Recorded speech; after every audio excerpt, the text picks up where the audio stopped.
சென்ற வாரத்திலே ஒரு புத்தகம் திறக்க முடியாமல் இருந்ததையும் அதை பார்த்து யோவான் அழுததையும் அதை திறக்கக்கூடிய தகுதி இயேசு கிறிஸ்துவுக்கு இருந்ததை குறித்து பார்த்தோம். ஏன் இயேசு கிறிஸ்துவுக்கு அந்த தகுதி இருக்கிறது என்று சொன்னா, இயேசு கிறிஸ்து அடிக்கப்பட்ட மனிதர்களுடைய பாவங்களுக்காக அடிக்கப்பட்டு அவர் பாவம் இல்லாதவராக இருக்கிறபடியால் அந்த தகுதி இருக்கிறது என்று சொல்லி அவர் மூப்பன் ஒருவன் சொல்லுகிறதை பார்க்க முடியாது. காரணம் அவர் வெற்றி பெற்றிருக்கிறார் என்று சொல்லி. சரி, இந்த வாரத்திலே அந்த புத்தகத்திலே என்ன இருந்தது, அந்த புத்தகத்திலே திறந்த போது என்ன காணப்பட்டது என்கிறதை குறித்து நாம் பார்க்க இருக்கிறோம். காரணம் அந்த புத்தகம் சீல் முத்திரை இடப்பட்டிருக்கிறது. அந்த புத்தகத்திலே என்ன இருக்கிறது என்று சொல்லி யாருக்கும் தெரியவில்லை. அது யாராலும் படிக்கக்கூடாது, அல்லது அதுல என்ன அது திறக்கவே முடியாது. திறந்ததுதானே அதுல என்ன இருக்கிறது என்று சொல்லி தெரியும்.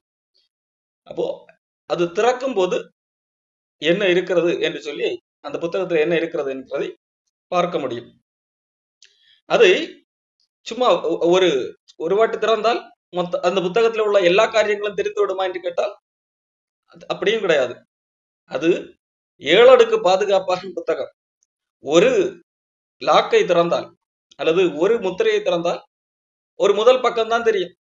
2ஆம் பக்கம் பார்க்க வேண்டும் என்றால் அடுத்து என்ன செய்ய வேண்டும்? அடுத்த லாக்கை, அடுத்த முத்திரையை திறக்க வேண்டும். இப்படி 7 முத்திரைகளால் முத்திரிக்கப்பட்ட சீல் செய்யப்பட்ட ஒரு புத்தகம். அந்த புத்தகத்தை தான் ஆண்டவர் இயேசு கிறிஸ்து யோவானுக்கு காண்பிக்கும்படியாக திறக்கிறார். அந்த புத்தகத்திலே என்ன எழுதப்பட்டிருக்கிறது அல்லது அந்த புத்தகத்திலே என்ன இருக்கிறது என்று சொல்லி யோவானுக்கு காண்பிக்கும்படியாக அந்த புத்தகத்திலே காணப்படுகிறது. அந்த புத்தகத்துல என்ன இருக்கிறது என்று சொன்னால் எதிர்காலம் இருக்கிறது. எதிர்காலத்தை கடவுளை தவிர வேறு யாரும் பார்க்க முடியாது. எதிர்காலத்துல என்ன நடக்கும் என்பது கடவுளை தவிர வேறு யாருக்கும் தெரியாது. ஆனால் ஆண்டவர் யோவானுக்கு காண்பித்து எதிர்காலத்துல என்ன நடக்கும் என்பதை காட்டுவதற்காக எதிர்காலத்தை குறித்து எழுதப்பட்டிருக்கிற அல்லது எதிர்காலத்தை பார்க்கக்கூடிய ஒரு புத்தகம், அந்த புத்தகத்தை இங்கே கொண்டு வருகிறார். அந்த புத்தகத்தை திறந்து காண்பிக்கிறோம். அப்போ ஒரு பக்கமாக திறக்க என்னென்ன நடக்கும் என்கிறதை குறித்து நாம் பார்க்க முடியும். காரணம் யோவானுக்கு இந்த தரிசனம் கொடுக்கப்பட்டதன் முக்கிய நோக்கமே எதிர்காலத்திலே என்ன நடக்கும், சீக்கிரத்திலே சம்பவிக்க போகிறவைகளை காண்பிக்கும் பொருட்டு தான் அவனை ஆவிக்குள்ளாக்க மாற்றினார் என்று சொல்லி வேதம் நமக்கு சொல்லுகிறது. இப்போ இயேசு கிறிஸ்துவுக்கு அந்த தகுதி இருக்கிறது, புத்தகத்தை திறக்கக்கூடிய தகுதி. அவர் முதல் முத்திரையை உடைக்கிறார். வெளிப்படுத்தின விசேஷம் 6ஆம் அதிகாரம், ஆட்டுக்குட்டியானவர் முத்திரைகளில் ஒன்றை உடைக்க கண்டேன். அப்போ ஒரு ஆட்டுக்குட்டி, யோவான் பார்க்கும்போது ஒரு ஆட்டுக்குட்டி தான் என்னது அந்த முத்திரையை உடைக்கிறது. ஆனால் யோவானுக்கு தெரியும் ஆட்டுக்குட்டி யாருக்கு ஒப்பாக காண்பிக்கப்படுகிறது யோவானுக்கு என்றால் அது இயேசு கிறிஸ்துவுக்கு ஒப்பாக காண்பிக்கப்படுகிறது என்று சொல்லி யோவானுக்கு தெரியும். அப்போ இயேசு கிறிஸ்து முத்திரையை முதலாவது லாக்கை உடைக்கிறார். உடைக்கும் போது யோவானிடத்துல நீ வா வந்து பார், உடைத்தாகி விட்டது, முதல் முத்திரையை உடைக்கப்பட்டு விட்டது, இப்ப என்னது வந்து பாரு என்ன நடக்குது என்று சொல்லி வந்து பாரு என்று சொல்லி அழைக்கிறான். அழைத்து யோவானுக்கு ஒரு காட்சியை காட்டி கொடுக்கிறான். அப்போ முதல் முத்திரையை உடைக்கும் போது அங்கே ஒரு காட்சி பார்க்கப்படுகிறது. என்ன? ஒரு வெள்ளை குதிரையை கண்டேன், அதன் மேல் ஏறி இருந்தவன் ஒரு வில்லை பிடித்திருந்தான், அவனுக்கு ஒரு கிரீடம் கொடுக்கப்பட்டது, அவன் ஜெயிக்கிறவனாகவும் ஜெயிப்பவனாகவும் புறப்பட்டான். அப்போ ஒரு வெள்ளை குதிரை அந்த புத்தகத்தின் முதல் லாக் அன்லாக் செய்யப்படும் போது அல்லது அவன் முதல் முத்திரை உடைக்கப்படும் போது அவன் காண்கிற காட்சி ஒரு வெள்ளை குதிரை இருக்கிறது. அந்த வெள்ளை குதிரைக்கு மேல ஒருத்தன் ஏறி இருக்கிறான், அவனுக்கு ஒரு கிரீடமும் இருக்கிறது. அவன் போகிற இடமெல்லாம் ஜெயிக்கிறவனாக இருக்கிறான். மட்டுமல்ல, எதிர்காலத்திலும் ஜெயிப்பவனாகவும் காணப்படுகிறான். நிகழ்காலத்திலும் ஜெயிக்கிறவனாக இருக்கிறான், எதிர்காலத்திலும் என்னது ஜெயிப்பவனாக காணப்படுகிறான். ஜெயிக்கிறவனாகவும் ஜெயிப்பவனாகவும் புறப்பட்டு போகிறான் என்று சொல்லி யோவான் இந்த காட்சியை பார்க்கிறான். இது என்ன எதை குறித்து சொல்லுகிறது என்று சொல்லி கடைசியிலே பார்ப்போம். அடுத்ததாக இரண்டாவது முத்திரை உடைக்கப்படுகிறது, அல்லது இரண்டாவது லாக் எடுக்கப்படும் போது மறுபடியும் ஒரு ஜீவன் வந்து, இப்பொழுது வந்து பார், இரண்டாவது பக்கத்துல என்ன எழுதி இருக்குன்னு பாரு, உங்களுக்கு புரியும்படியாக சொல்லுகிறேன். வந்து பார்க்கிறான். இப்பொழுது சிவப்பான வேறொரு குதிரை புறப்பட்டது. அதன் மேல் ஏறி இருந்தவனுக்கு பூமியில் உள்ளவர்கள் ஒருவரை ஒருவர் கொலை செய்யத்தக்கதாக சமாதானத்தை பூமியிலிருந்து எடுத்து போடும்படியான அதிகாரம் கொடுக்கப்பட்டது. அவனுக்கு ஒரு பெரிய பட்டயமும் அவனுக்கு கொடுக்கப்பட்டது. அடுத்ததாக மூன்றாம் முத்திரையை உடைக்கிறார். அடுத்த பக்கத்தை அல்லது அடுத்து என்ன நடக்கிறது இதை பார்ப்பதற்காக அது திறக்கும் போது என்னது, மூன்றாம் ஜீவனானது என்னது, நீ வந்து பாரு, இப்ப வந்து பாரு, திறந்தாச்சு, அடுத்த லாக்கு என்னது, திறந்தாச்சு, இப்ப என்ன நடக்குது வந்து பாரு என்று சொல்லி யோவானுக்கு அழைத்து காண்பிக்கப்படுகிறது. அப்பொழுது பார்க்கும்போது ஒரு கருப்பு குதிரையை பார்க்கிறார். கருப்பு குதிரையை கண்டேன். அதன் மேல் ஏறி இருந்தவனுக்கு கையில ஒரு திராஸ் இருக்கிறது. அப்பொழுது ஒரு பணத்திற்கு ஒரு படி வார்கோதுமை என்றும் ஒரு பணத்துக்கு 3 படி வார்கோதுமை என்றும் திராட்சரசத்தையும் எண்ணெயையும் சேதப்படுத்தாதே என்றும் 4 ஜீவன்களின் மத்தியிலிருந்து உண்டான சத்தத்தையும் கேட்டேன்.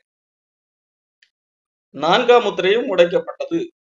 4ஆம் ஜீவனானது நீ என்னது வந்து பார் என்று சொல்லி சத்தத்தை கேட்டேன். 4வது முத்திரை உடைக்கும் போது மங்கின நிறமுள்ள ஒரு குதிரை, அந்த குதிரையின் மேல் ஏறி இருந்தவனுக்கு ஒரு பெயர் சொல்லப்படுகிறது. இதற்கு முன்பதாக ஒவ்வொரு குதிரையின் மேல் ஏறி இருந்தவர்களுக்கு பெயர் தனியாக எல்லாம் குறிப்பிடப்படவில்லை. அவர்கள் என்ன செய்கிறார்கள் என்கிறதை குறித்து சொல்லப்பட்டிருக்கிறது.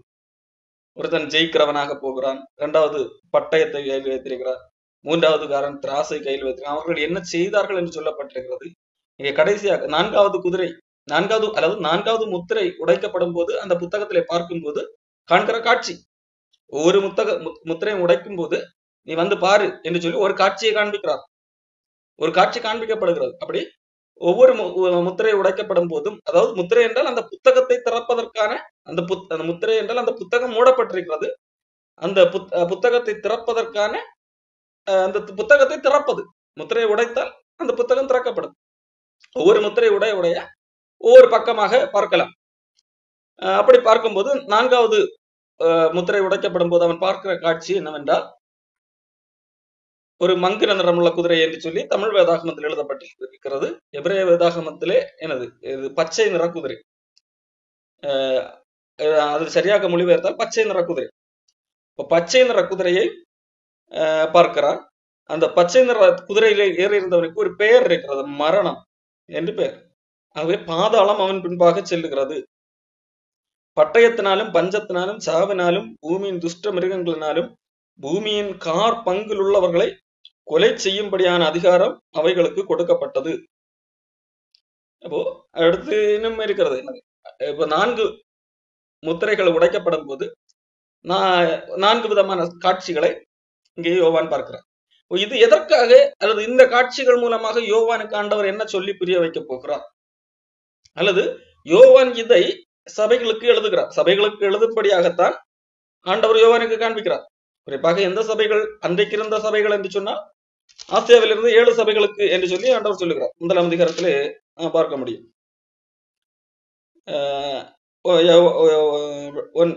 1ஆம் அதிகாரம் 4ஆம் வசனத்திலே. அப்போ இமீடியட் ஆடியன்ஸ் என்று சொல்லுகிறவர்கள்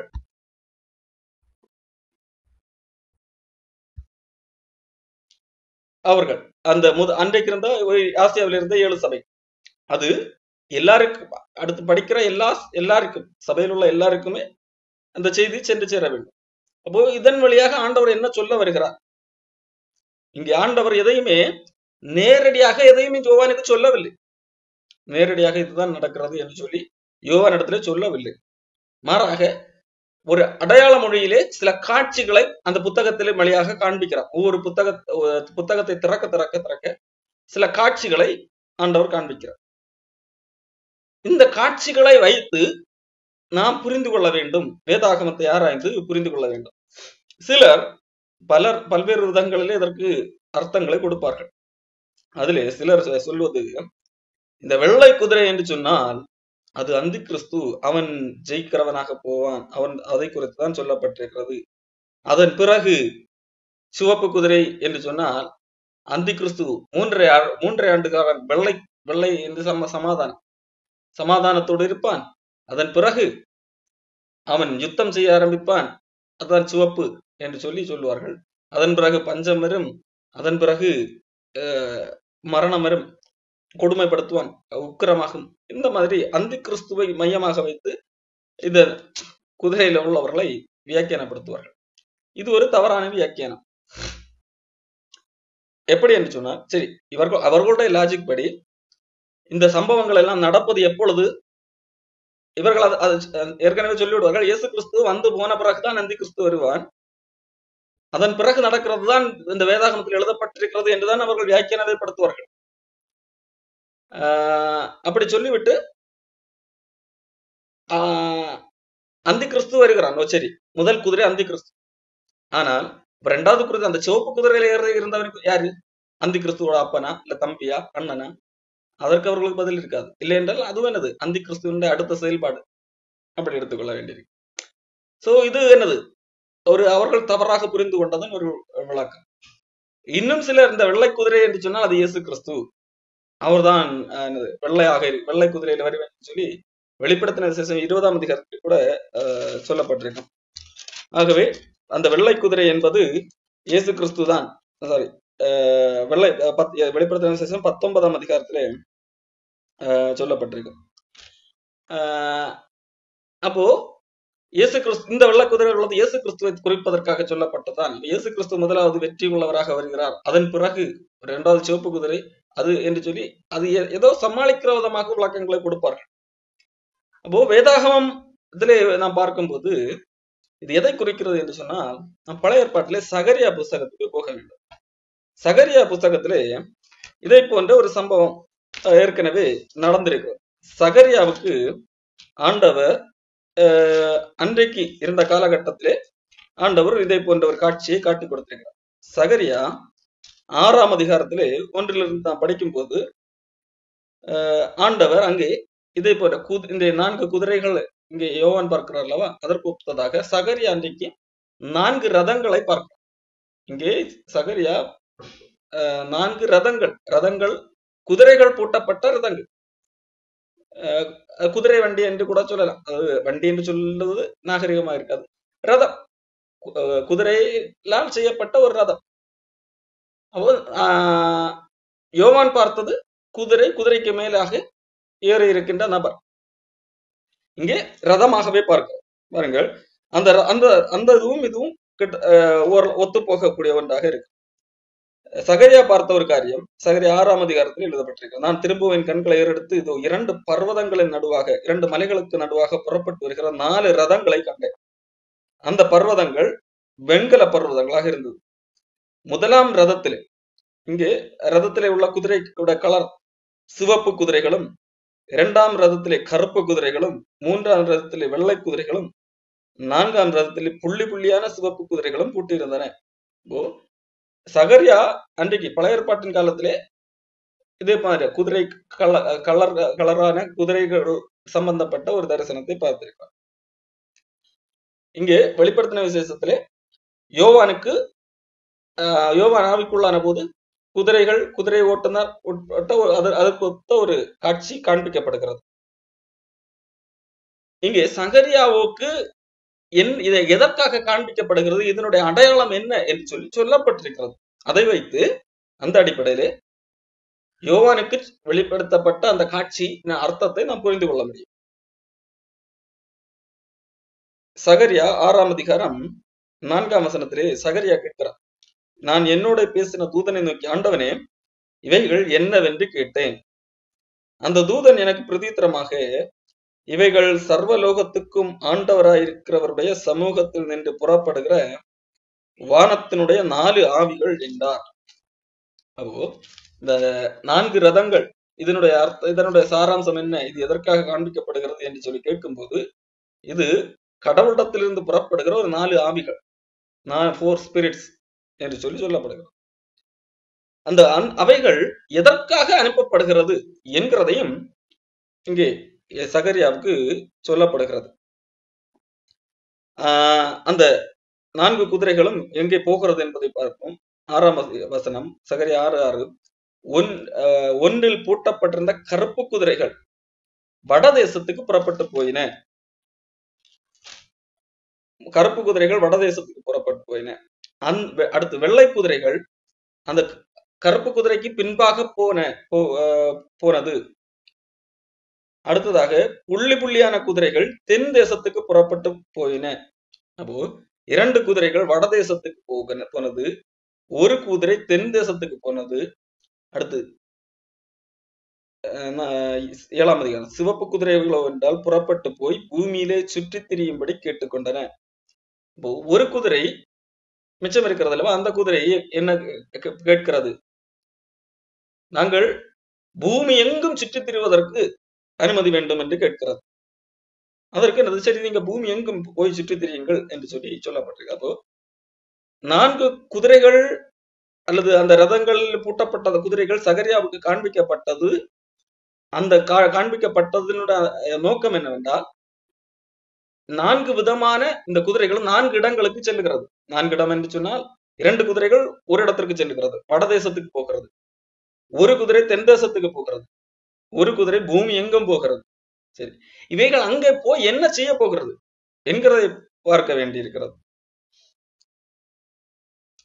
8ஆம் வசனம், பின்பு அவர் என்னை கூப்பிட்டு, அந்த சகரியாவோட பேசிக் கொண்டிருந்த அந்த தூதன் என்னை கூப்பிட்டு, பார், வடதேசத்துக்கு புறப்பட்டு போனவைகள் வடதேசத்தில் என் கோபத்தை சாந்தி பண்ணிட்டு என்று என்னோட சொன்னார்.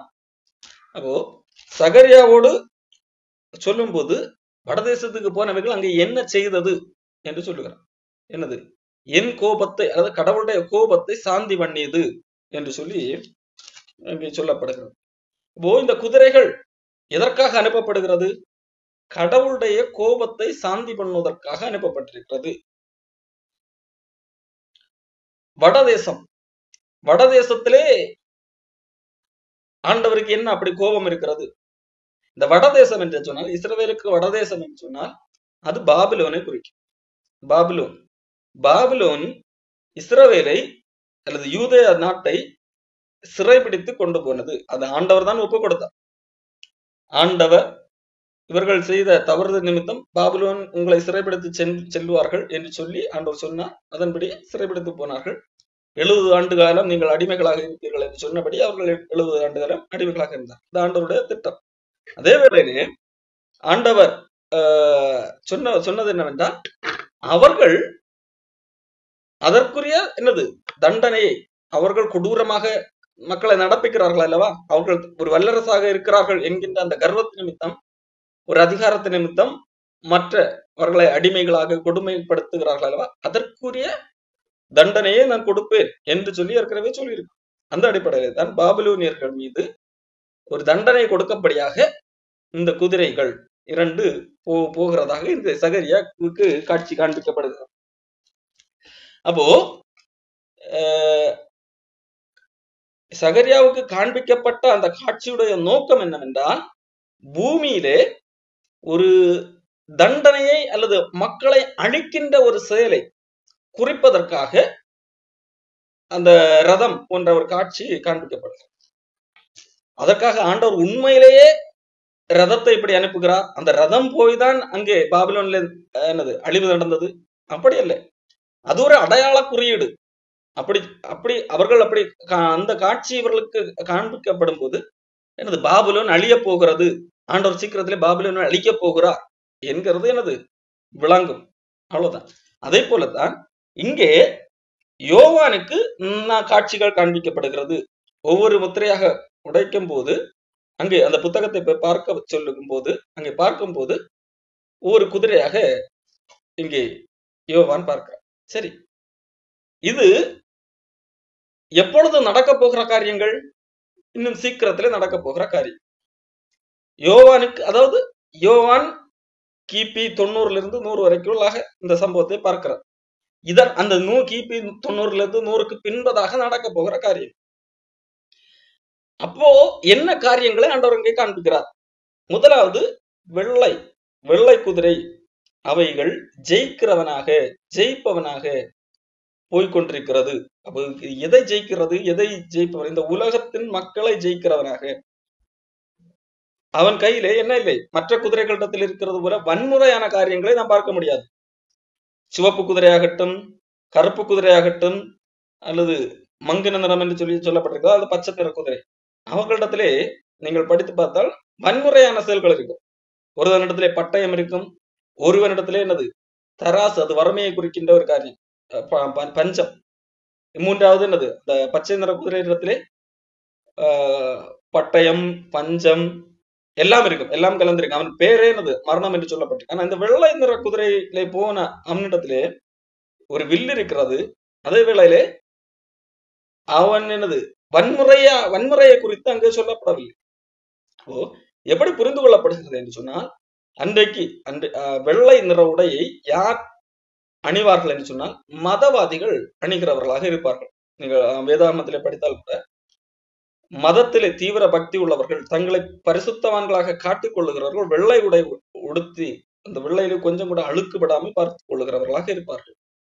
அந்த அடிப்படையிலே மதவாதிகள் கையிலே உலகம் ஒப்புக் கொடுக்கப்படுகிறது. மதவாதிகள் ஜெயிக்கிறவர்களாக மக்களை அடிமைப்படுத்தி, அதாவது அவர்கள் வன்முறையினால, வஞ்சகத்தினால், கள்ளப்போதகத்தினால். மதம் எப்படி மனிதனை அடிமைப்படுத்த முடியும்? அங்கே வன்முறை அல்ல, வஞ்சகம். வஞ்சகத்தின் மூலமாக மக்கள் அநேகரை கையகப்படுத்தி காணப்படுகிறது. இதே சம்பவம் நம் வரலாற்றிலே பார்க்கும்போது கிபி 4ஆம் நூற்றாண்டுக்கு பிறகு ரோம சாம்ராஜ்யம் கிறிஸ்தவத்தை தழுவியது. இந்த ரோம சாம்ராஜ்யம் கிறிஸ்தவத்தை தழுவிய பின்பதாக அது ஒரு அரசாங்க மதமாக மாறினது. அன்றிலிருந்து என்னது? உலகம் முழுவதும் மதம் என்னது? வேகமாக பரவியது. ஜெயிக்கிற ஒரு மதமாக மாறினது கிறிஸ்தவம். அதே வேளையிலே அந்த மதம் மக்களை வஞ்சித்து ஏமாற்றி தங்கள் கட்டுப்பாட்டுக்குள்ளாக இருந்தது. அரசாங்கமே மதவாதிகளுடைய கட்டுப்பாட்டுக்குள்ளாக தான் இருந்தார். பொதுவாக அன்றைக்கு அரசர்கள் சொல்வதுதான் சட்டம், அப்படித்தானே? ஆனால் அந்த அரசரையே ஆட்டி படைக்கக்கூடியவராக மத தலைவர் காணப்பட்டார். பல ஆண்டுகள் அந்த காரியம் தொடர்ந்தது. அப்போ மதம் வெற்றி பெறுகிறதாக, போகிறவனாக காணப்பட்டது. இது வரலாற்றிலே நடந்த சம்பவம் தான். அடுத்ததாக சிவப்பு நிற குதிரை எதை குறிக்கிறது? அது அதிலே எழுதப்பட்டிருக்கிறது. அவன் கையிலே ஒரு பட்டயம் இருந்தது. பூமியிலிருந்து சமாதானத்தை எடுத்து போடுகின்ற ஒரு காரியம். ஒருவரனது சமாதானம் இல்லாத ஒரு சூழல் உண்டாக்கக்கூடிய ஒரு காரியம். அது என்னது? போர், வன்முறை. நாம் வரலாற்றை எடுத்து பார்த்தால் இந்த 2000 வருடங்களாக வன்முறைகள், ரத்தம் சிந்துதல்கள், ஏகப்பட்ட விஷயங்கள் நடந்திருக்கிறது. ஒரு சின்ன விஷயமாக இருக்கும், அதற்கு என்னது? பல நாடுகளே என்னது மாறி மாறி வெட்டி அநேகர் செத்து போன சம்பவங்கள் உண்டு. மூன்றாவதாக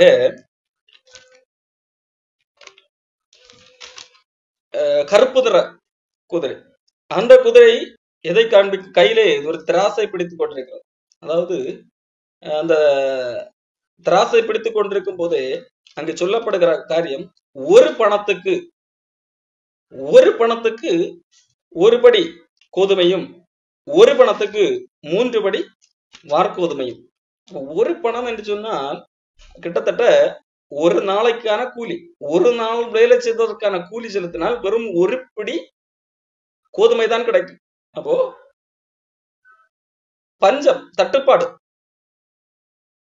அடுத்ததாக எண்ணெயையும் திராட்சரசத்தையும் சேதப்படுத்தாதே, ஒரு விஷயத்தை சேதப்படுத்தாதே என்று சொல்லும் போது அது எதை குறிக்கிறது? அது மிகவும் விலையேற பெற்றது. அது அது வாங்குவதற்கு திரள் பணம் தேவைப்படும். அப்போ அதை ரொம்ப கேர்ஃபுல்லா வச்சுக்கணும். சேதப்படுத்தாது என்கின்ற சத்தம் கேட்கப்படுகிறது. அப்போ பஞ்சம், கொடுமையான பஞ்சங்கள் வருகிறது. அப்போ இதுவும் என்னது? நான் வரலாற்றை பார்க்கும்போது காணப்படும். சோமாலியா போன்ற நாடுகள் இன்றைக்கும் அந்த நிலையிலிருந்து மீளவில்லை. பல நாடுகள், ஆப்பிரிக்காவில் உள்ள பல நாடுகள் வறுமை, என்றைக்கோ பிடித்த வறுமை, இன்று வரைக்கும் மீளாத நாடுகள் பல இருக்கிறது. அதாவது நான் சொல்லுகிறது பயங்கரமான வறுமை. நாம் இன்றைக்கு நம்முடைய நாடுகளில் அக்கம் பக்கத்திலே சில குடும்பங்களை பார்க்கிறோம், சில வறுமைகள் இருக்கு. அது இல்ல, நம் கற்பனை செய்ய முடியாத அளவுக்கான வறுமையிலே போன நாடுகள் இந்த உலகத்திலே இருக்கிறது. இன்றைக்கும் அதிலிருந்து மீளாமல் இருக்கிற நாடுகள் இருக்கிறது. அடுத்ததாக இந்த பச்சை குதிரை. பச்சை குதிரை எதை காண்பிக்கிறது? அதனிடத்துல எல்லாம் இருக்கிறது, மேற்கூறிய எல்லாம். மற்ற எல்லா குதிரைகளிடத்திலும் இருந்த எல்லா இதுவும் இந்த ஒற்றை குதிரை இடத்திலே இருக்கிறது. போர், வன்முறை இருக்கிறது, பஞ்சம் இருக்கிறது, துஷ்ட மிருகங்கள், அதாவது துஷ்ட மிருகங்களினால் ஏற்படக்கூடிய அழிவு. மிருகம் என்று சொல்லும் போது உயிரினங்களினால் ஏற்படக்கூடிய அழிவு, அது நோய்கள், அதுவும் அடக்கம். இப்ப வைரஸ் போன்ற இதெல்லாம் என்னது, கிருமிகள், அதுதானே. அப்போ துஷ்ட மிருகங்கள் இவைகள் மூலமாக உள்ள அழிவு என எல்லா விதமான அழிவையும் என்னது உள்ளடக்கிய ஒரு செயலை செய்யக்கூடிய ஒரு காட்சி தான் அந்த பச்சை நிற குதிரையின் வழியாக யோவான் காண்கிற காட்சி. அப்போ இது என்னது, வரலாற்றிலே இப்பொழுது வேகமாக நடந்து கொண்டிருக்கிறது. இப்பொழுது என்னது, இது ஏற்கனவே வரலாற்றிலே அதிகமாக இருக்கிறது. இப்போ என்னது, வெகு வேகமாக தீவிரிக்கிறது பூமியிலே. என்னது, நாம் இன்றைக்கு ஒரு 100 வருடங்கள்ல எடுத்து பார்த்தால் பெரும் உலகப் போர்கள் நடந்திருக்கிறது, பெரும் பெரும் கொள்ளை நோய்கள் நடந்திருக்கிறது. அப்போ பஞ்சம் காணப்படுகிறது. அந்த காரணம், அந்த தூதனிடத்திலே அந்த குதிரையில் ஏறி இருந்தவனிடத்திலே எல்லா விதமான காரியங்களும் இருக்கிறது.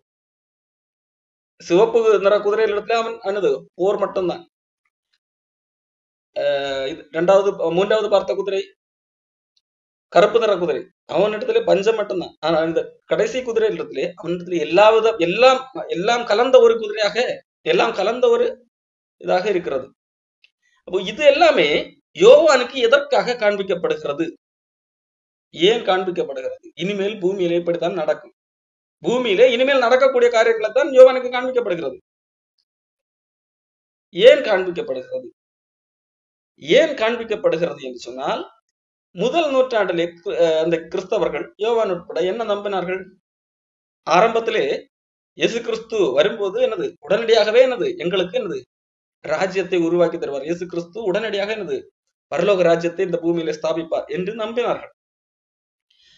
ஆகவே இயேசு கிறிஸ்து உயிர்த்தெழுந்து பரமேறி போகும் என்பதாக கேட்ட கேள்வி என்னவென்றால், எப்பொழுது ராஜ்யத்தை தருவீர் என்று சொல்லி. அதற்கு இயேசு கூறின பதில் என்னவென்றால், பிதாவானவர் தம்முடைய ஆதீனத்திலே வைத்திருக்கிற காலங்களை அறிவது உங்களுக்கு அடுத்ததல்ல என கூறிவிட்டுதான் அவர் பரமேறி சென்றார். அப்போ இருந்தாலும் அவர்கள் என்ன எதிர்பார்த்தார்கள், இப்பொழுது உடனே ஆண்டவர் வந்து விடுவார் என்று சொல்லி. ஆகவே அவர்கள் என்னது, பிரச்சனைகள், சோதனைகள், வாழ்க்கையிலே என்னது அவர்கள் நெருக்கங்கள் வந்தபோது என்னது, ஆண்டவர் இப்பொழுது சீக்கிரம் வந்து விடுவார் என்று சொன்னார்கள். ஆனால் நமக்கு இப்போது ஆண்டவர் வருவதற்கு பதிலாக என்னது உபத்திரவம் வருகிறது, பிரச்சனை வருகிறது. இப்படிப்பட்ட சூழ்நிலையிலே காணப்பட்டார். அப்பொழுதுதான் அப்போஸ்தலர்கள் சொன்னார்கள், இல்லை, நாம் ஆண்டவருடைய பாடுகளுக்கு பங்காளிகளாக வேண்டும் என்கின்ற அந்த உபதேசத்தை எல்லாம் போதித்து, இப்படி இதெல்லாம் நடக்கும், இயல்புதான். ஆனால் ஆண்டவர் நமக்கு வாக்குத்தத்தம் பண்ணினது மேலானது, அது ஆனந்தம் கூறியது. அதை பார்த்து அந்த மகிழ்ச்சியை நாம் அடைவோம் என்கிற அந்த ஆனந்தத்திலே இப்பொழுது வருகிற பாடுகளை எல்லாம் சகித்துக் கொள்ளுங்கள் என்பதாக சீடர்கள் கூறினார்கள், அப்போஸ்தலர்கள் கூறினார்கள். இப்பொழுது யோவான் என்னது கடைசி அப்போஸ்தலர், மற்ற அப்போஸ்தலர்கள் எல்லாம் ஏற்கனவே மரித்து போய்விட்டார். இப்போ கடைசி இப்பொழுது என்னது உயிரோடு இருக்கிற கடைசி அப்போஸ்தலர் யோவான். அப்ப யோவான் போன பிறகு ஒருவேளை கிறிஸ்தவர்கள் என்ன நினைக்கலாம், அப்போஸ்தலர்கள் சொன்னது பொய் என்று நினைக்கலாம். இவ்வளவு நாட்கள் 100 கிட்டத்தட்ட அப்போஸ்தலர்கள் உயிரோடு இருக்கிற வரைக்கும் என்னது நாங்கள் காத்திருந்தோம், இயேசு கிறிஸ்து வரவில்லை. அவர்கள் சொன்னது போல எல்லா பாடுகளையும் கூட சகித்தோம், வரவில்லை. அப்போஸ்தலர்களை எல்லாரும் மரித்து விட்டார்கள். அப்ப என்னது, ஒருவேளை இனி இயேசு வரமாட்டார், நமக்கு இனி ஒரு நித்திய ஜீவன் எல்லாம் பொய்யா இருக்கும் என்று ஒருவேளை என்ன வாய்ப்பு இருக்கலாம் என்கிறதற்காக யோவானுக்கு ஆண்டவர் காட்சி கொடுத்து சொல்லுகிறார், இது இனியும் தீவிரமாக நடக்கும், இன்னும் இந்த காரியங்கள் எல்லாம் நடக்க வேண்டி இருக்கிறது. என்ன, மதவாதிகள் கையிலே நாடு உலகம் சிக்க போகிறது, யுத்தம், பூமியில பெரிய இழப்புகள், ரத்தம் சிந்தத்தக்கதான காரியங்கள் நடக்க போகிறது, பஞ்சம், கொடும் பஞ்சங்கள் வரப்போகிறது, மட்டுமல்ல இது எல்லாம் கலந்து கட்டி கூட என்னது உலகத்தை அசைக்க போகிறது என்று சொல்லி யோவானுக்கு இந்த காட்சியை கொடுத்து மக்களுக்கு சொல்லுகிறோம். அப்போ ஏன் இந்த காட்சி அன்றைக்கு யோவானுக்கு கொடுக்கப்பட்டது என்கிற அந்த பின்னணித்தை நாம் தயவு செய்து விளங்கிக் கொள்ள வேண்டும். காரணம், அன்றைக்கு இருந்த மக்களுடைய நம்பிக்கை எனது வீண் போய்விடக் கூடாது என்கிறதற்காக ஆண்டவர் சொல்லுகிறார். அவர்களுடைய எதிர்பார்ப்பு என்னது, இன்னும் கொஞ்ச நாள்ல வந்து விடுவார் என்பது. ஆனால் இன்னும் வரவில்லை. அப்போஸ்தலர்களே இன்னும் மரிக்க போய் எல்லாரும் மரித்து விட்டார்கள், யோவான் மட்டும்தான் பாக்கி. யோவான் வழியாக சொல்லுகிறார், நீங்கள் இப்படி காத்திருக்கிறீர்கள் அல்லவா, காத்திருந்து நடக்கவில்லை என்பதற்காக என்ன வேண்டாம், இன்னும் என்னது சீக்கிரத்திலே நடக்க வேண்டிய காரியங்கள் இன்னது இவ்வளவு இருக்கிறது. இன்னும் என்னது, நீங்கள் இப்பொழுது சிக்கி இருக்கிற உபத்திரவம் அல்ல, இந்த உலகத்திலே பெரும் என்னது சேதங்கள் எல்லாம் நடக்க போகிறது என்று சொல்லி ஒவ்வொரு காட்சியாக ஆண்டவர் காண்பிக்கிறார். இப்போ அந்த 4 முத்திரைகள் உடைக்கப்பட்ட போது இந்த பூமியிலே இனிமேல் சம்பவிக்க போகிற காரியங்கள், இதெல்லாம் நம்ம வரலாற்றிலே நாம் பார்த்து கொண்டிருக்கிறோம். அந்த அன்றைக்கு யோவானுக்கு காண்பித்த காரியங்கள் வரலாற்றிலே அப்படியே நெடுக நடந்து கொண்டிருக்கிறது, இப்பொழுதும் நடந்து கொண்டிருக்கிறது. இதனுடைய தீவிரத்தன்மை 4ஆம் முத்திரை அது உடைக்கப்படும் போது அது சொல்லப்பட்டிருக்கிறது. அந்த காட்சியை பார்க்கும்போது அந்த புத்தகத்திலே பார்க்கின்ற அந்த காட்சி என்னவென்றால், பூமியிலே கார் பங்கிலே உள்ளவர்கள் கொலை செய்யத்தக்கதாக அந்த 4ஆம் குதிரையில் உள்ளவனுக்கு அந்த அதிகாரம் இருந்ததாக. அப்போ தீவிரம், அதாவது அது என்னது பஞ்சம், உபத்திரவம், போர், வன்முறை, இது எல்லாம் பயங்கரமாக நாளுக்கு நாள் தீவிரமடைந்து போகும் என்கிறது அதனுடைய என்னது காரியம். அநேகர் கொல்லப்படுவார்கள், அந்த மரணம் நாளுக்கு நாள் அதிகமாகும் என்கிற அந்த காரியங்கள் எல்லாம் யோவானுக்கு காண்பிக்கப்படுகிறது. அடுத்ததாக என்னது மறுபடியும் என்னது இன்னும் மொத்தம் எத்தனை 7 முத்திரைகளால், அதாவது 7 லாக்குகளால் சீல் செய்யப்பட்டதுதான் அந்த புத்தகம். இதுவரைக்கும் 4 முத்திரைகள் உடைக்கப்பட்டு 4 பக்கங்கள் காண்பிக்கப்பட்டிருக்கு யோவானுக்கு. இப்போ 5வது முத்திரையை உடைத்து அடுத்து என்ன நடக்கும், இப்போ இவ்வளவு சரி உலகத்துல இவ்வளவு காரியங்கள் எல்லாம் நடக்கும் என்று சொல்லி ஆண்டவர் காண்பிக்கிறார்களா, அப்போ அடுத்து என்ன, இதெல்லாம் முடிந்த பிறகு என்ன நடக்கும், அடுத்து என்ன நடக்கும் என்று சொல்லி அடுத்த பக்கத்தை காண்பிப்பதற்காக உடைக்கும் போது அங்கே ஒரு காட்சி யோவானுக்கு காண்பிக்கப்படுகிறது. என்ன, வெளிப்படுத்தின விசேஷம் 6ஆம் அதிகாரம் 9, 10. 5ஆம் முத்திரையை உடைத்த போது தேவ வசனத்து நிமித்தமும் தாங்கள் கொடுத்த சாட்சி நிமித்தமும் கொல்லப்பட்டவர்களுடைய ஆத்துமாக்களை பலிபீடத்தின் கீழே கண்டேன். அவர்கள், பரிசுத்தமும் சத்தியமுள்ள ஆண்டவரே தேவரீர் பூமியின் மேல் குடியிருக்கிறவர்களிடத்திலே எங்கள் இரத்தத்தை குறித்து எதுவரைக்கும் நியாய தீர்ப்பு செய்யாமலும் பழி வாங்காமலும் இருப்பீர் என்று மகா சத்தமிட்டு கூப்பிட்டார்கள். அப்பொழுது அவர்கள் ஒவ்வொருவருக்கும் வெள்ளை அங்கிகள் கொடுக்கப்பட்டது. அன்றியும் அவர்கள் தங்களைப் போல கொலை செய்யப்பட போகிறவர்களாகிய தங்கள் உடன் பணிவிடைக்காரரும் தங்கள் சகோதரருமானவர்களின் தொகை நிறைவேறும் அளவும் இன்னும் கொஞ்ச காலம் இளைப்பாற வேண்டும் என்று அவர்களுக்கு சொல்லப்பட்டது. இப்போ யோவானுக்கு அடுத்த காட்சி காண்பிக்கப்படுகிறது. எவ்வளவு பேர் என்னது கொல்லப்பட்டிருக்கிறார்கள், இன்னும் கொல்லப்பட போகிறார்கள், கடவுளுக்காக கொல்லப்பட போகிறார்கள். அப்போ அவர்கள் இந்த பூமியிலே இருக்கிறவர்களுடைய நம்பிக்கை என்ன, இவ்வளவு பேர் கொல்லப்படுகிறார்களே, ஒரு 2 கட்ட மனநிலை கூட இருக்கலாம் அல்லவா. அப்ப அந்த சந்தேகத்தை தீர்க்கின்ற விதமாக யோவானுக்கு அடுத்து அந்த காட்சி காண்பிக்கப்படுகிறது. நாங்கள் இயேசு கிறிஸ்துவை பின்பற்றின நிமித்தமும் தேவ வசனத்து நிமித்தம் தாங்கள் கொடுத்த அந்த சாட்சி நிமித்தம், இயேசு கிறிஸ்துவுக்காக கொடுத்த அந்த சாட்சி, அது வாழ்க்கை மூலமாக வார்த்தை மூலமாக கொடுத்த அந்த சாட்சி, அது நிமித்தம் கொல்லப்பட்டார்கள். அப்படி கொல்லப்பட்டவர்களுடைய ஆத்துமாக்களை என்னது பலிபீடத்தின் கீழே யோவான் பார்க்க. இப்போ பலிபீடத்தின் கீழே பார்க்கும்போது அவர்கள் என்னது கதறுகிறார்கள், ஆண்டவரே நாங்க எப்படி என்னது செத்து போயிட்டோமே, இப்போ நீங்க எப்ப நியாய தீர்ப்பு கொடுக்க போகிற, அதாவது நியாய தீர்ப்பு கொடுக்க போகிறேன் என்று சொல்லி அவர்களுடைய எதிர்பார்ப்பு என்னன்னா, எப்பொழுது அந்த ராஜ்யத்தை பூமியில ஸ்தாபிக்க போகிறீர், அதான் அவர்களுடைய கேள்வியாக இருக்கிறது. அதாவது இந்த பாவம் நிறைந்த பூமியை நியாயம் விசாரித்து அது அந்த ஒரு புதிய பூமி எப்பொழுது உருவாக்க போகிறீர் என்று சொல்லி கடவுளிடத்தில் கேட்பதாக யோவான் இந்த காட்சியை பார்க்கிறார். இந்த காட்சி என்பது உண்மையிலேயே அங்க பரலோகத்தில் ஒரு பலிபீடம் இருக்குது. அந்த பலிபீடத்துக்கு கீழதான் எல்லா ஆத்துமாக்களும் இன்னைக்கு வரைக்கும் இருக்குது. அப்படி நாம் எடுத்துக்கொள்ளக்கூடாது. உண்மையிலேயே அப்படி ஒரு அப்படி அல்ல. இது ஒரு புரிந்து கொள்ளுதலுக்காக ஒரு காட்சியாக காண்பிக்கப்படுகிறது. உண்மையிலேயே மரித்தவர்கள் எங்கே போகிறார்கள்? நேரடியாக கடவுளத்திலே போகிறார்கள். இதை பவுல் அப்போஸ்தலன் உறுதிப்படுத்தி இருக்கிறார். பிலிப்பியர் 1ஆம் அதிகாரத்திலே வேண்டுமென்றால் அதை நான் படிக்கிறேன். உண்மையிலே ஏதோ செத்து போன கிறிஸ்துவுக்குள்ளாக மரிக்கிறவர்கள் எல்லாரும் பலிபீடம் அங்க ஒரு கடவுளத்திலே போக மாட்டார்கள். அங்க ஒரு பலிபீடம் இருக்கு. அங்க பலிபீடத்திலே தான் போவார்கள். அப்படி தயவு செய்து நினைத்து விடக்கூடாது. அது யோவான் காண்கிறது ஒரு உண்மையை புரிய வைப்பதற்காக காட்சி. எல்லாமே ஒரு இது சிம்பாலிக்காக உணர்த்தப்படுகிற ஒரு காட்சி. இப்ப பிலிப்பியர் 1ஆம் அதிகாரம்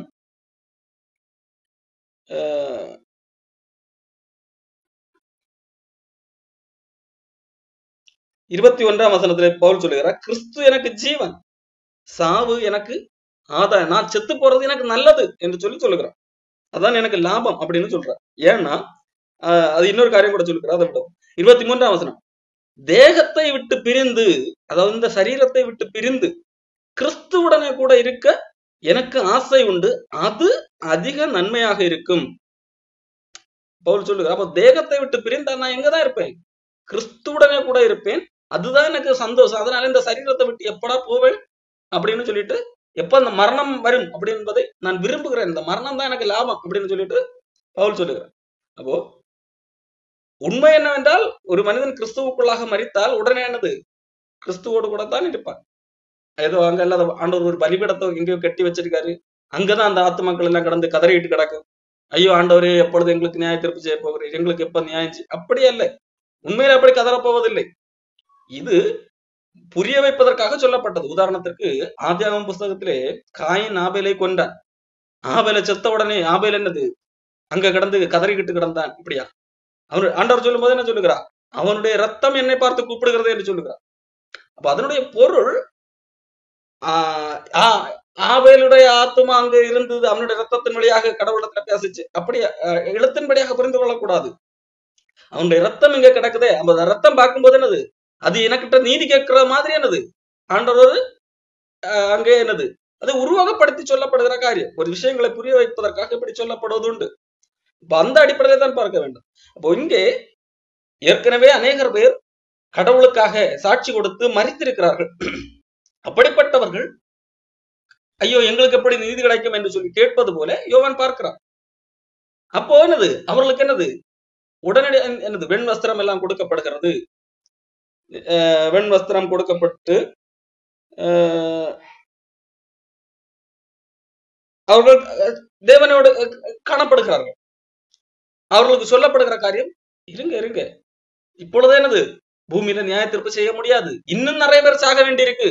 பாருங்கள் 11ஆம் வசனம், அப்பொழுது அவர்கள் ஒவ்வொருவருக்கும் வெள்ளை அங்கிகள் கொடுக்கப்பட்டது. அன்றியும் மட்டுமல்ல, அவர்கள் தங்களை போல கொலை செய்யப்பட போகிறவர்களாகிய தங்கள் உடன் பணிவிடைக்காரரும் தங்கள் சகோதரரும் ஆனவர்களின் தொகை நிறைமாகும் அளவும் இன்னும் கொஞ்ச காலம் இளைப்பாற வேண்டும் என்று சொல்லப்பட்டது. அப்போ இன்னும் என்னது? கொஞ்ச காலம் ஆகும், இன்னும் நிறைய பேர் சாக வேண்டியிருக்கு, இன்னும் கடவுளுக்காக மறிப்பதற்கு இன்னும் நிறைய இருக்கிறார்கள். அந்த தொகை என்னது? நிறைவாகவில்லை, அது வரைக்கும் என்னது? காத்திருங்க, அதுக்கு பிறகுதான் ஆண்டவர் பூமிக்கு வருவார், நியாயம் செய்வார் என்று சொல்லப்படுகிறது. அப்போ இது எதற்காக யோவானுக்கு சொல்லப்படுகிறது? அந்த 7 சபைகளுக்கு அல்லது 7 சபைகளூடாக மற்ற எல்லா சபைகளுக்கும் இந்த செய்தி கடத்தப்படுவதன் நோக்கம் என்னவென்றால், இந்த பூமியிலே அந்த யோவான் போகிறார், அதன் பிறகு இனிமேல என்னது? உடனடியாக இயேசு கிறிஸ்து வருவார். அப்படி என்னது? வரலன்னா கலங்காதீங்க, பூமியில இன்னும் என்னது? நெகட்டிவான பல காரியங்கள் நடக்க போகிறது. யுத்தம் நடக்க போகிறது, மதவாதிகள் ஆளுகை செய்வார்கள், பஞ்சம் வரும், இதெல்லாம் கலந்து கட்டி அடிக்கும். பூமியில நிறைய பேர் செத்து போவாங்க. கால் பங்கில் உள்ளவர்கள்னா ஒரு பெரிய குவான்டிட்டி அப்படித்தானே செத்து போவார்கள். அப்போ என்னது? கடவுளுக்காக நிறைய பேர் கொலை செய்யப்படுவார்கள். அப்ப அவங்க எல்லாம் எப்பங்களுக்கு எப்ப நீதி கிடைக்கணும் இங்க என்னது? கவலைப்பட வேண்டியதில்லை என்கிறதற்காக ஒரு காட்சி அவனுக்கு யோவானுக்கு காண்பிக்கப்படுகிறது. இது எல்லாமே அன்றைக்கு இருந்த கிறிஸ்தவர்களை, அதாவது சரியான கிறிஸ்தவர்களை தேற்றும்படியாக ஆண்டவர் காட்டி கொடுக்கிற காட்சிகள்.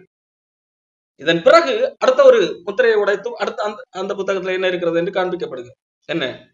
கடவுள் தன்னுடைய கோபத்தை பூமியின் மீது வெளிப்படுத்தக்கூடிய நேரம் வந்துவிட்டது. பாருங்கள், ஆறாம் முத்திரை. ஆறாம் முத்திரை உடைக்கும் போது அந்த புத்தகத்திலே யோவான் பார்க்கிறார். அப்ப என்னது, ஆறாம் முத்திரை உடைக்கப்படும் போது என்ன காட்சி காண்கிறார்?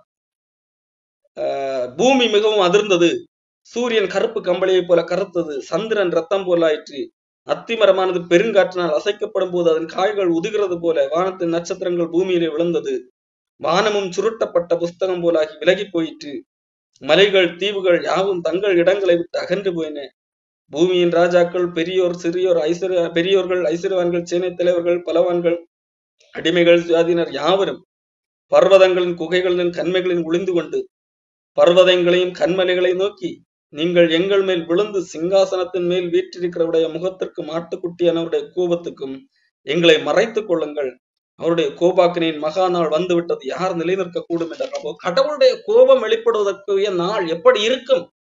கடவுள் இந்த பூமியை அழிக்க ஆரம்பிக்கும் போது அந்த சம்பவம் எப்படி இருக்கும் என்கிறது யோவானுக்கு அந்த ஆறாம் முத்திரையை உடைத்து அந்த ஆறாம் பக்கத்தை புரட்டி, புரியும்படியாக புத்தகத்தை புரட்டி என்றெல்லாம் சொல்லுங்க. அதாவது அந்த புத்தகம் லாக் செய்யப்பட்டிருக்கிறது, ஒவ்வொரு லாக்காக எடுக்க ஒவ்வொரு காட்சி காண்பிக்கப்படுகிறது. இப்போ ஆறாம் லாக்கை ரிவீல் பண்ணும்போது கடவுளுடைய கோபத்தின் நாள் எப்படி இருக்கும், அந்த நாள்ல மக்கள் எல்லாம் எப்படி கதறுவார்கள், அதாவது கடவுளுக்கு எதிரான மக்கள், கடவுளை ஏற்றுக்கொள்ளாதவர்கள் எப்படி எல்லாம் கதறப்போகிறார்கள்.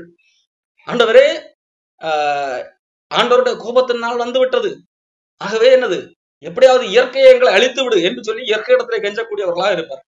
மலைகளை நீங்கள் என்னது எங்க மேல விழுந்து என்னது எங்களை கொண்டு போடுங்க, கடவுள் நேரடியா வந்து அழிச்சா நாங்க தாங்க மாட்டோம் என்று சொல்லி அந்த நாளை என்னது மனிதனால் ஃபேஸ் பண்ண முடியாது, அதான் கடவுளுடைய நாள் அப்படி இருக்க போகிறது என்று சொல்லி இந்த 6 முத்திரைகளை உடைக்கும் போது என்னெல்லாம் நடக்கிறது என்று சொல்லி யோவானுக்கு ஆண்டவர் காண்பித்துக் கொடுக்கிறார். அப்போ இதுல பல காரியங்கள் வரலாற்றிலே ஏற்கனவே நடந்து கொண்டிருக்கிறது. கடைசியாக காண்பித்த காரியம் அது இனிமேல் ஆண்டவரோட கோபத்தின் நாள் நடக்கும் போது வரக்கூடிய காரியம். அப்போ இதுதான் என்னது யோவானுக்கு காண்பித்த காரியங்கள். இனி ஒரு முத்திரை இருக்கிறது, இன்னும் புத்தகத்தினுடைய கடைசி பக்கம் என்னது புரட்டப்படவில்லை, அப்படித்தானே? அதுல என்ன அதை திறக்கும் போது யோவான் என்ன பார்ப்பார்? இப்பொழுதுதான் என்னது பூமியை அழிக்கக்கூடிய அந்த கோபத்தின் நாள் வரைக்கும் வந்து நின்று விட்டது. இப்ப இனிமேல் என்ன நடக்கும் என்கிறதை குறித்து நம்ம அடுத்த வாரத்திலே கொஞ்சம் பார்ப்போம்.